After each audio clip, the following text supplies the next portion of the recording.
Kit आ गया है और अभी मैं इसको ओपन करता हूँ। तो देखते हैं इसके अंदर क्या क्या आता है। तो देखिए ये किट हो गया ओपन और इसके अंदर में है लाइट, इसके अंदर में लाइट है और ये है सस्पेंस। इसके अंदर देखते हैं कैसा है, छोटा है या बड़ा है। इसके अंदर काफ़ी अच्छा है, इधर से अच्छा है। अभी इसको देखते हैं कैसे काम करता है। और इसके अंदर आया है अभी एक रिमोट, यानी कि रिमोट कंट्रोल है, इसको भी देखते हैं।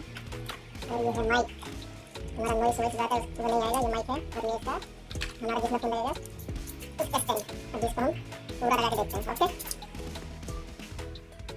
तो दोस्तों अभी ये बिल्कुल रेडी हो चुका है, अभी इसकी हम फिटिंग कर चुके हैं। और ये अभी इसलिए आपको लग रहा है जैसे डाउन साइड पूरा झुका हुआ है। ये इसका बैक साइड में स्क्रॉल बटन है, इसको ऐसे दबाएंगे ये ऊपर की साइड में आएगा, जितना आप करना चाहते हो ऊपर की साइड पूरा आएगा ऐसे।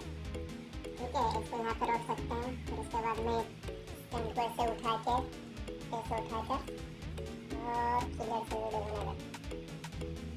ये वायर है, माइक की नॉइस वॉइस लाइट सब रेडी है।